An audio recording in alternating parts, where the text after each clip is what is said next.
Hey guys, glad you stopped by. So today, we're gonna bake a cake.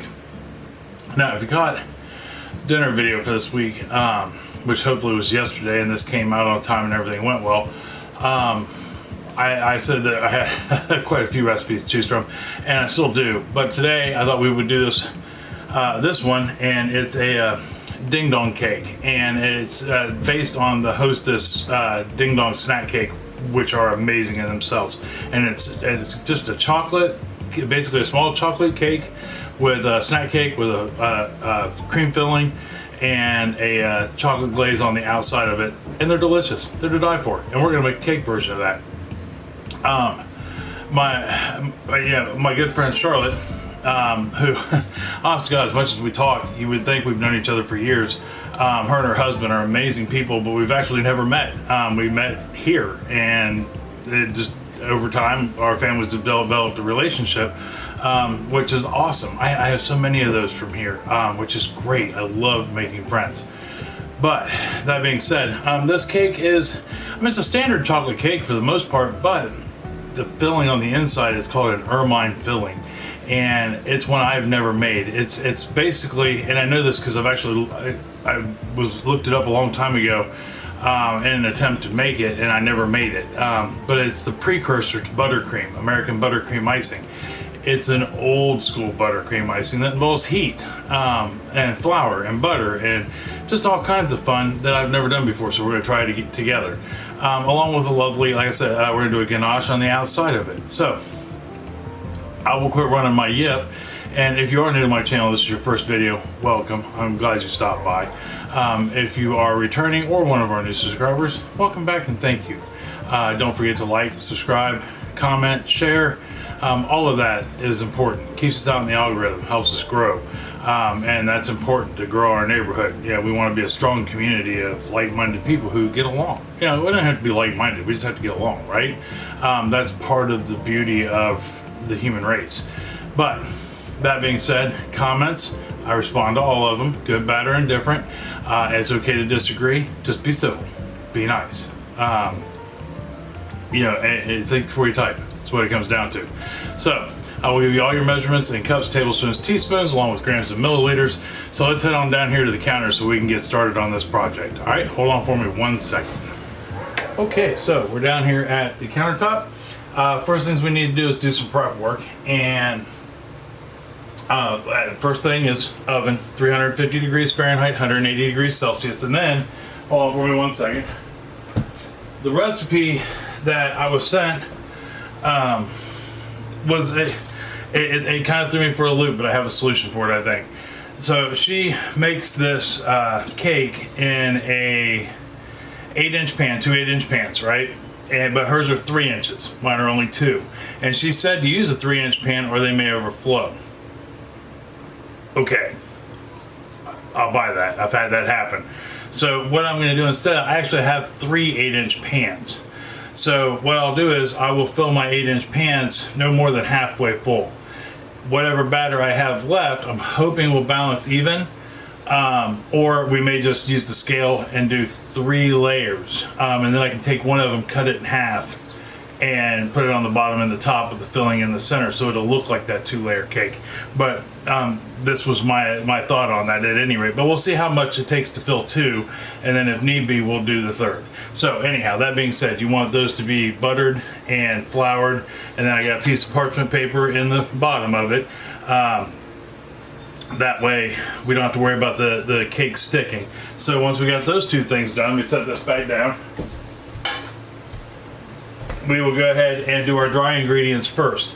So with the recipe nearby this time, sometimes I forget and have it off in another room, but this has got a lot of stuff, so we'll need to go with the recipe. Anyhow, I got 1 3/4 cup, and in this case 219 grams of all-purpose flour, and I'm using my stand mixer today. She actually recommends the stand mixer in her in the recipe, but I've got it in here, and she does not mention sifting any of this, although I did notice in the little video she does sift it, but I'm not going to, just because it didn't recommend it in the directions. So if I were reading this for the first time and I didn't ever see the video, this is what I would do.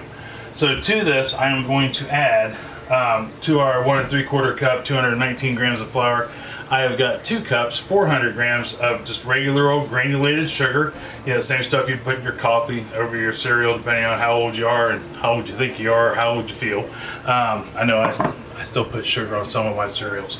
And then to that, I'm gonna add 3/4 cup, 90 grams of unsweetened cocoa powder. Now, I'm using Dutch process. She just said unsweetened cocoa powder in hers, which leads me to just regular old unsweetened. But I prefer Dutch process. And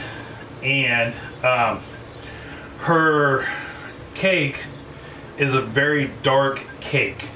And I mean, granted, there's some things in it that will help make that dark, but regular unsweetened cocoa powder isn't very dark, but Dutch process is. So I'm running with Dutch process all the way around. It's a win-win for me, but you can use either, I'm guessing. So now we got that in there. I'm going to put 1 teaspoon of kosher salt. In our dry, I am going to put 2 teaspoons of baking soda, and that's 8 grams. That was 1 gram, 8 grams, 2 teaspoons of baking soda. And then 1 teaspoon of baking powder, 4 grams, 1 teaspoon of baking powder in there. And then that way, get the rest of that out of there. And that's all our dry ingredients. Like I said, it's a pretty almost standard cake mix for the chocolate cake, with some nuances. Like you notice, we're putting the dry in our mixer versus the wet. But we're gonna go ahead and just put this on low for a brief second and get all this mixed up. All right, we've got that mixed up, all good to go. We'll go ahead and push that back, set it to the side. Next thing we're gonna do is we're gonna work on our wet ingredients.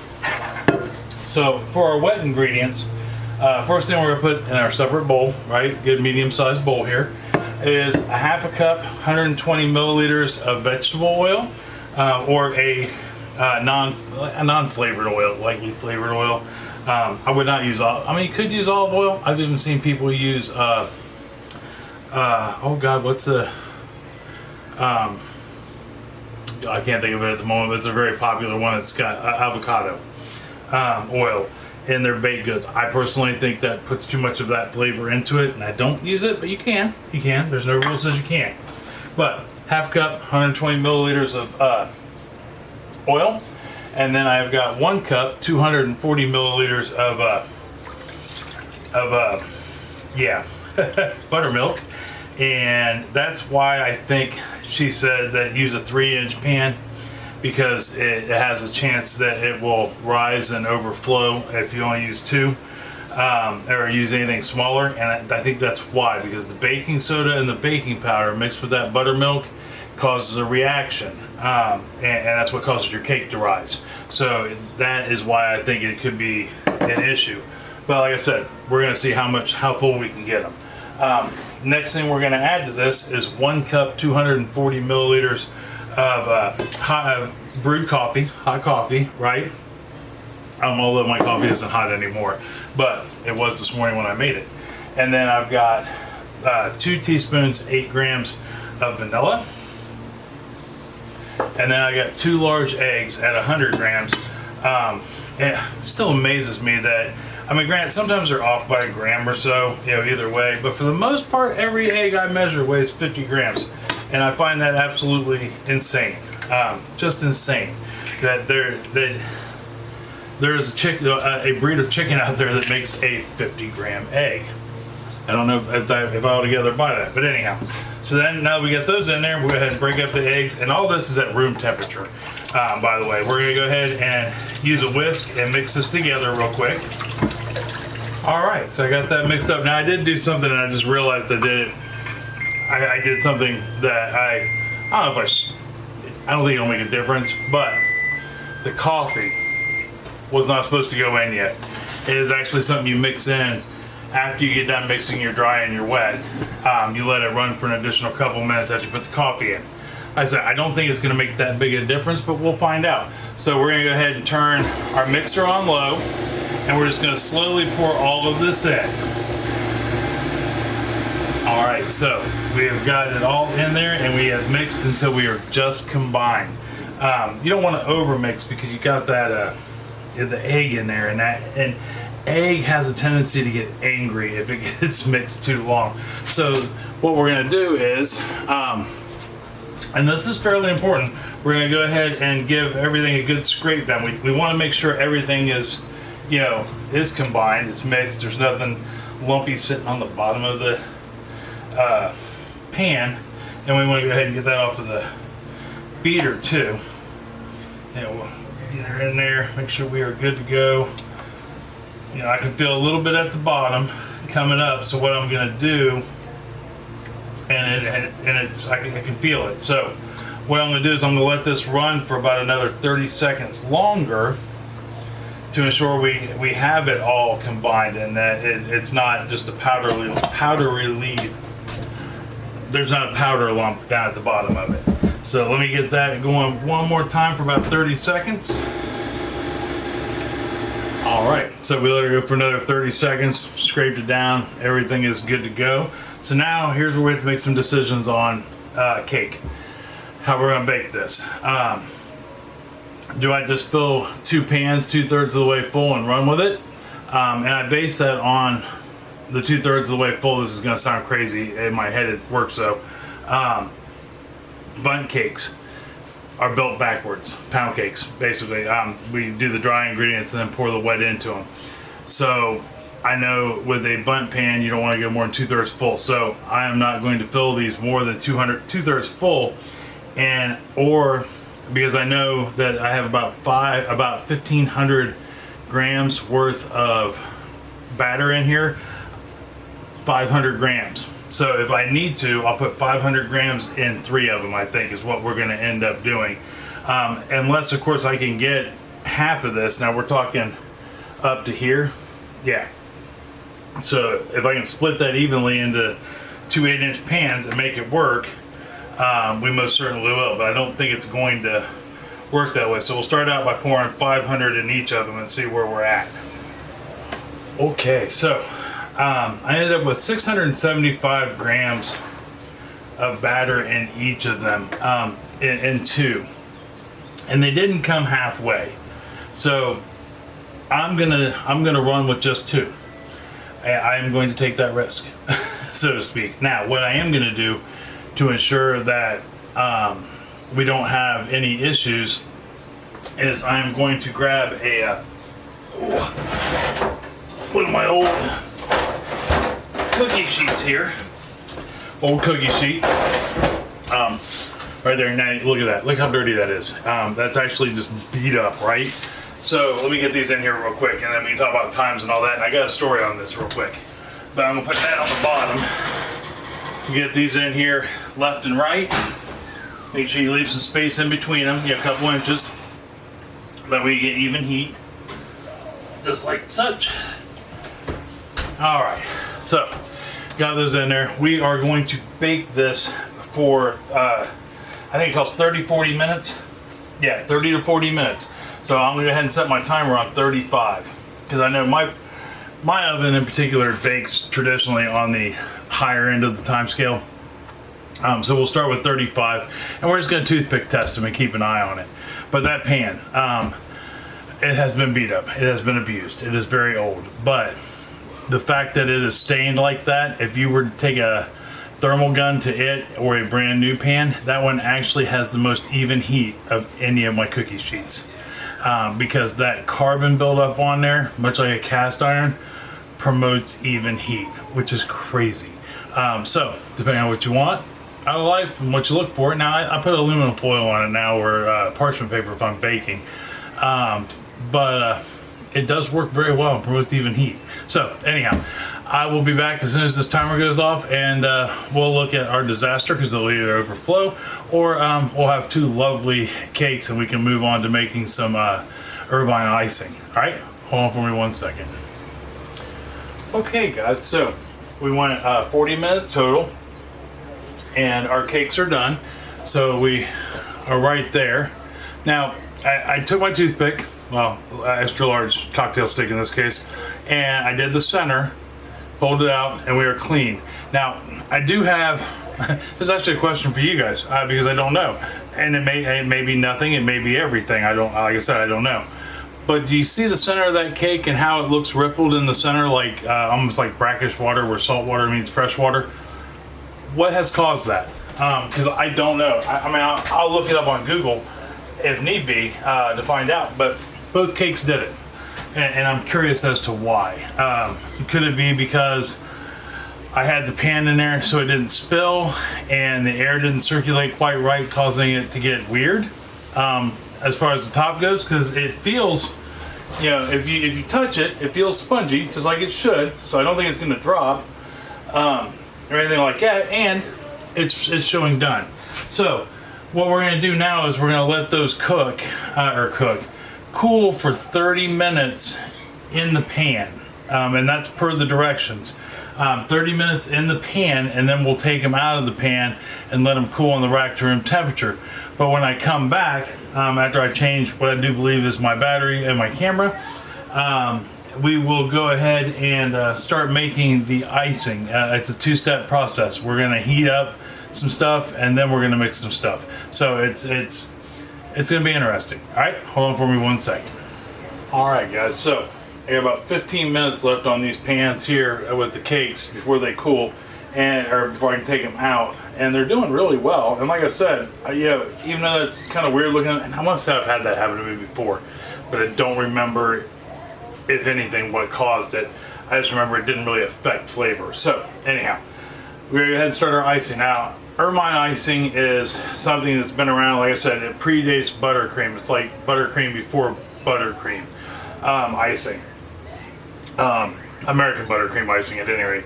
So it's been around for a minute, and it's two steps. And the first step is we had to do a little cooking. So in a medium-sized saucepan, although this is borderline large, I've already got this heating up because it's cast iron. But if you're not using cast iron, great, you just turn it right on. But I have got 1 cup, 240 milliliters of milk, and sorry, had that set for 15 minutes to remind me that I needed to start making this icing. But I've got 240 milliliters, 1 cup of milk, and to that we are going to add 5 tablespoons, 40 grams of all-purpose flour. Yeah, this is plain old regular everyday flour. And we are going to cook this until it thickens up like a really thick frost, like a really thick pudding. Yeah, it's almost like we're making a baking roux. But we want to go ahead and whisk this till it's, you know, all mixed together, and then we are going to cook this down until it's super thick, like a really thick pudding. All right, so we are as thick as a thick pudding, I believe. So right there. Now, another way you can check this to make sure is let me take out the heat real quick. Is I should be able to put this on the back of a spoon and it should stay, and it's staying. So I know we're there. But now all we have left to do with this portion of it, because like I said, it's a couple step process. It's not like back in the day when, or you know, like nowadays when you just whip some buttercream and some powdered sugar together. This is a couple steps, you know, and hands down a couple steps, very close to like a Swiss meringue where you would heat up the egg. Only this doesn't have egg, so it's a good alternative. But anyhow, I'm going to go ahead and shut my stovetop off, and we're going to let that cool down to room temperature. Got to thinking about it, this would be a good bit of information for you guys to have also, is instead of leaving this in the pan to cool like this, I'm actually going to put this in this little glass container. It's the same one that I had the flour in. And what that does is, you can do this one of two ways. You can put it in a container that will bring it out so it's wider, you know, so that way it's thinner across the board. Or in this case, with this being glass, it will allow it to cool quicker from all sides. And I'll just come by here in a minute or so and give it a stir every couple of minutes until we get it down to room temperature, and it should be down to room temperature in no time at all. And then we can move on to the second half of this icing process. Okay, so making progress. We got cakes are out of the pans and cooled, looking good. Nice and bouncy. That's all I care about. Nice and bouncy. All we need. So, and our flour and milk is also cooled at room temperature. So now we're on to the next step. In our stand mixer, I have got 1 cup, 228 grams of butter, unsalted butter, and that's 2 sticks of butter. And then to that, I'm going to add 1 cup, 200 grams of just regular old granulated sugar. And we are going to, I'll get that out of the bowl. Must have been wet still. I run into this all the time from constantly washing dishes and reusing them. They never seem to be dry enough, even when I dry them with a towel. It's the craziest thing. But we are going to go ahead and get this. We're going to beat this until our butter and our sugar are light and fluffy. All right, so we got ourselves light and fluffy here. And if you're wondering what light and fluffy is, and I know if you followed me for any amount of time, you know I say this all the time, but if you're new, you'll find a lot of people just don't tell you what light and fluffy is. And it's, okay, so light is lighter in color, because a lot of times you'll see manufacturers of butter, people who make butter, that will add yellow dye to their butter. So it becomes lighter in color, almost a white, but it becomes fluffy, like a mashed potato. That's it. So light and fluffy means it's no longer butter color, it's more of a white. Fluffy is mashed potato consistency. You're not looking for smooth in this case because of the sugar. The sugar doesn't go smooth, and not until it's cooked. So if you don't cook it, it won't go smooth, so to speak. But at least that's usually the trend. So now what we want to do is we're going to go ahead and take our flour pudding here, so to speak, flour milk pudding, which, by the way, I got some on my fingers and I tried it. It tastes horrible. I mean, it tastes like milk and flour. So I suppose if you're into milk and flour, this is the way to go. But I'm not. There was nothing sweet about milk and flour cooked together. But anyhow, so we're gonna go ahead, we're gonna get this in here. And then the first round was about 2.5, 3 minutes, right, to get that light and fluffy. Then it'll depend on the warmth of your butter, which should be at room temperature. But now we're gonna let this go for about another 2 to 3 minutes so it's incorporated and smooth. Yeah, we want it, to be a nice smooth look to it. All right, so we went ahead and we got that beat up pretty good. What we did was we mixed it on a medium high for about 2 to 3 minutes. I'm gonna say closer to 3 minutes. So now we've only got like 2 steps left on making the cream, the filling at any rate. So we're gonna go ahead and we're done with the paddle attachment. That's the first thing. So we want to get as much of this off of here as we can. You're like, but Brian, what are you talking about? You'll see. This is cool.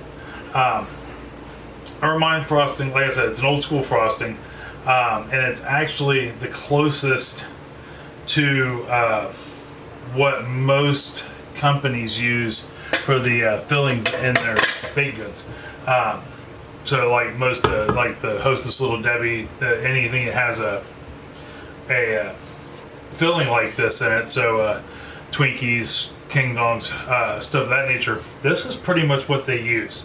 I'm sure there's a variant to it because they make it on an industrial scale, but this is pretty close to it. So we got the sides wiped down, checked out. Last ingredient, we're going to add in a teaspoon of vanilla. We want to use real vanilla extract, baker's vanilla. And we're going to switch out the paddle attachment for a whisk attachment. And then we are going to turn this on high and let it go for about 6 to 8 minutes. So it's going to take a minute, but when I come back, we'll take a look at it and see what happened. All right, so we have been 8 minutes, and from what I can tell, like I said, I've never made this before, so I didn't know what was going to happen by flipping over, but it kind of just looks like a really nice whipped cream. Although, I mean, it's not a whipped cream. It has, you know, none of the parts of it, but it is super whipped cream-like in consistency and smooth. Go ahead and get it cleaned up here real quick. I mean, right there's what we have.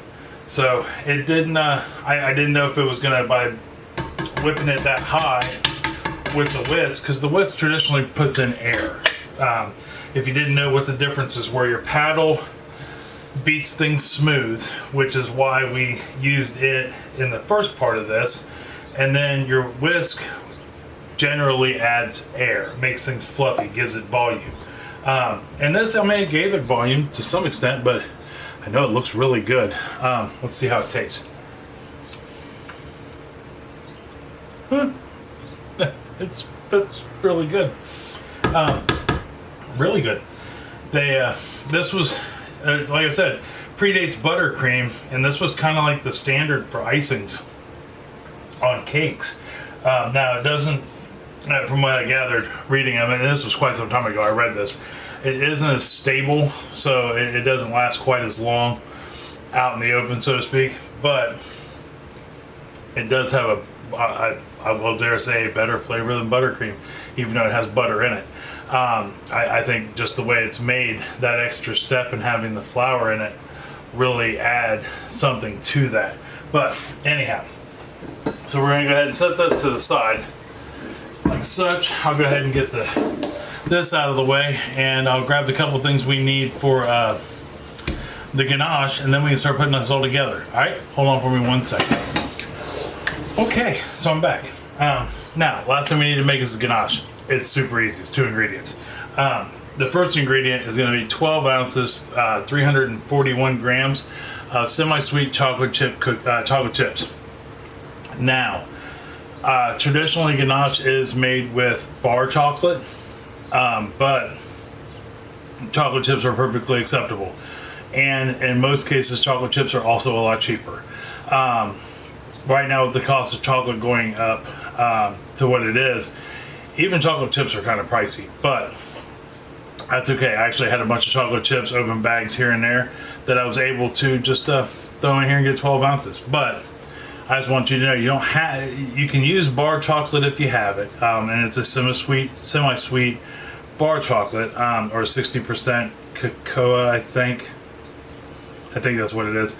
But chocolate chips are perfectly acceptable. I would recommend using your favorite chocolate chip or a good chocolate chip.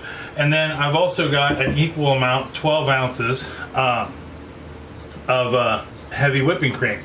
And that is, wait, don't tell me, 240 plus 60, 300 milliliter of heavy whipping cream. So what I'm going to do is I'm going to put this in the microwave 30 seconds at a time, and it'll probably take a minute and a half until it starts to bubble and gets hot. So let me get this heated up real quick.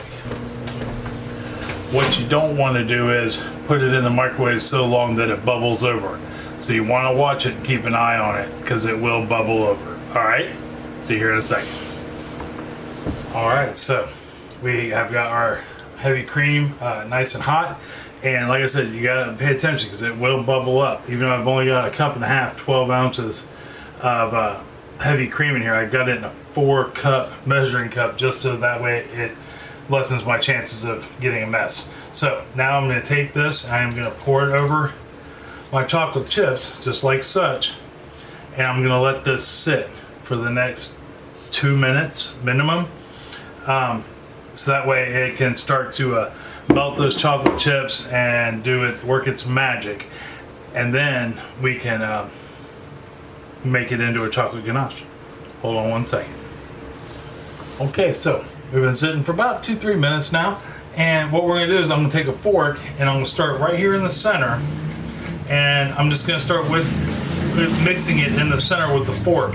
And I'm not going to leave the center of this until I start to see the chocolate turn smooth. You'll see it. It'll be like a dark chocolate. It'll turn into chocolate, basically, and you won't see any of the milk. I'll show you as soon as we get. Okay, we're getting to that point where it's starting to turn. So, let's make a colossal disaster here, but I'll bring you down so we can see it. But see how it's getting ready to, how it's starting to turn into chocolate versus just cream and stuff in the bottom. Now I'll start expanding it out so it all becomes chocolate ganache. All right, so we've got our ganache is made, right? Just like that. Now, as this cools, it will start to harden. And ganache is such an amazing thing. Depending on how much creamer you add to it, depends on how it reacts. So like if I wanted this to stay loose, kinda loosey-goosey, like a flow, I would add a little more cream to it. But we don't want it to. We want it to firm up a little bit, but it takes forever. I could put this in the fridge, let it cool completely, and then take a whisk or a hand mixer to it and turn it into a frosting, chocolate frosting, which would be even more amazing, but we're not. So I'm gonna let this cool for a second, get all this kind of straightened up and organized, and when I come back, we're gonna start building this cake. Okay, so now we're down to the final stages of work. I really hope this video hasn't gone real long, although I'm sure it's been a minute at any rate, but I think this is going to be an amazing cake for having just 3 parts. It's got a lot of parts and we've learned a few things. So anyhow, I've got my what will be our serving plate out, and I've got our first layer of cake on here, and it turned out nice. Other than that, in the center just is weird to me, but it's, like I said, it's plenty, good. And me and Chris were talking about it, and it only happens to me on oil cakes, and I don't make many of them. Cakes that are just oil instead of butter, or a combination of the two, or mayo. And I don't know if it's, we don't use a convection oven as of yet, but we will be here soon.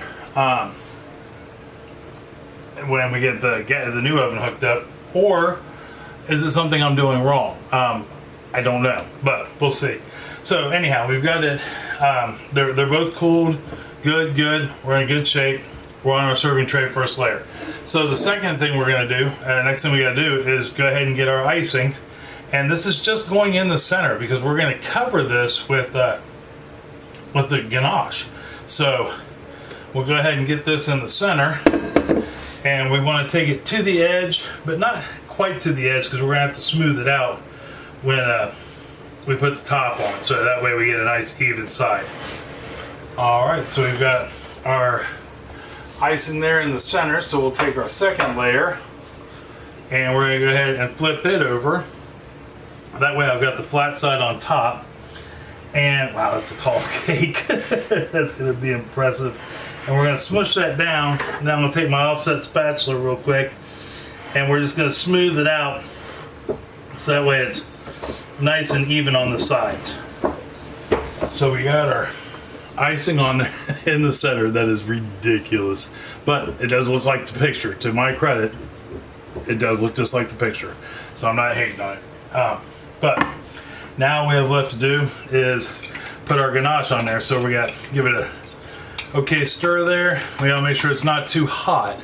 I mean, you don't want it cold either, but I just worry about the icing maybe being weird. But what we got to do now is get our fork out of there, set it off to the side somewhere, and we're going to start pouring this on our cake, and we're going to let it run down the sides. We want to completely cover it.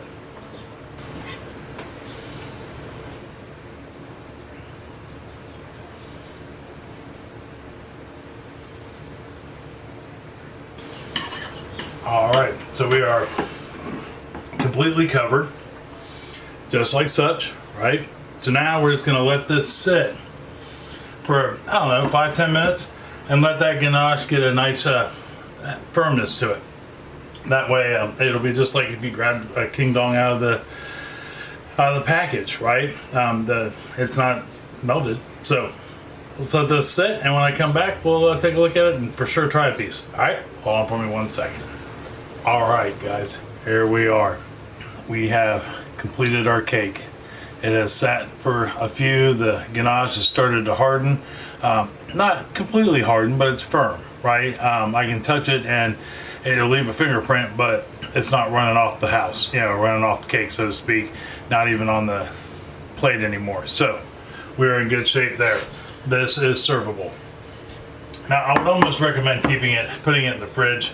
But from what if I remember right reading, and I'll put for sure down below, 3 to 4 days in the fridge, it'll be good for. But honestly, I think it won't last 3 or 4 days if you're eating it the day of making it. So that being said, let's go ahead and cut us a piece and see how we did. All right, we turned out really nice. There we are. And I think that is cake worthy of a king, so to speak. And I mean, it stayed together nicely. Even that, like that center I was talking about on the cakes, even though they were weird looking, I mean, they turned out fine. That looks absolutely beautiful, right? Looks just like the representation we were going for in cake form. So now all we have to do is grab our fork and do something really unhealthy. And that's try some. And I'm nervous and excited. And did I mention nervous?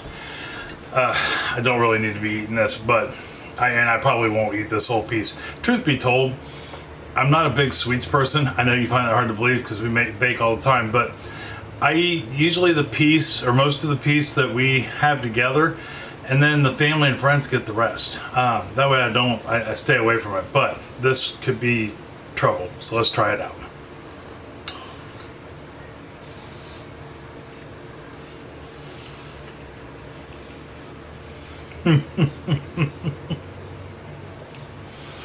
Holy cannoli.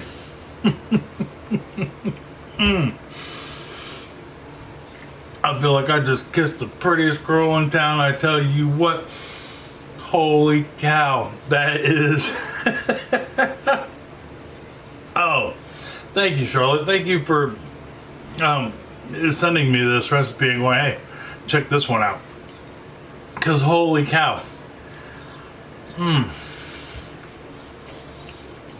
That right there is trouble. Right here in River City. Only you older people will probably get that reference. It comes from one of my favorite musicals ever. But holy cow, give this a try. You've got to. I mean, you just absolutely got to. Must have. This could put somebody on their deathbed with diabetes, but holy cow, what a way to go. Give this a try. Hands down. You won't be disappointed, and neither will be anybody else that you put it in their face for. That is crazy, crazy, crazy good. I mean, just amazing. You will be the talk of the town. You bring that to a party. You invite friends over, that they're going to be over all day long trying to sneak in a second piece. I guarantee it. But give this one a try. Let me know if you do. Let me know down in the comments below, or if you've got something similar or a similar style snack cake type cake recipe or something of that nature, let me know. Or if there's something you'd like to see me try, let me know. Next week, not sure what we're doing yet. Now that it's finally going to let up on the rain for a few days, I think I have some serious outdoor work to do. We are mid-May and I still have yet to get a single thing put in the ground for the garden. I have not got flowers put in. Not a whole lot of anything. It has been raining non-stop for a good 2 to 3 weeks. Me and Ms. Donna Wilson were just talking about that via the comments. She mentioned down in her neck of the woods, it had been raining forever. Here too. And I'm sure it has been for Charlotte and Indiana, and well, just about everywhere on the eastern half of the U.S. Crazy, but we're supposed to catch a break. And temperatures should be good enough to get everything in the ground, and then hopefully, God willing, and the creek don't rise, we'll be able to start growing some vegetables, get some flowers going, and do some cooking outside on the patio. That would be awesome. But until next week, till we figure out whatever it is we're going to get into, I love you. I love you very much, and I mean that from the bottom of my heart. Tell somebody else you love them and you love them very much. They may need to hear it. It's going to make them feel good either way it goes. It's guaranteed to make them smile. You're going to smile and feel good to tell them that. And if you make them one of these ding dong cakes, oh my goodness, are they going to grin ear to ear? It's going to lead to an afternoon of conversation, probably a good cup of coffee or a glass of tea or whatever it is that suits your fancy, depending on who you are and where you're at.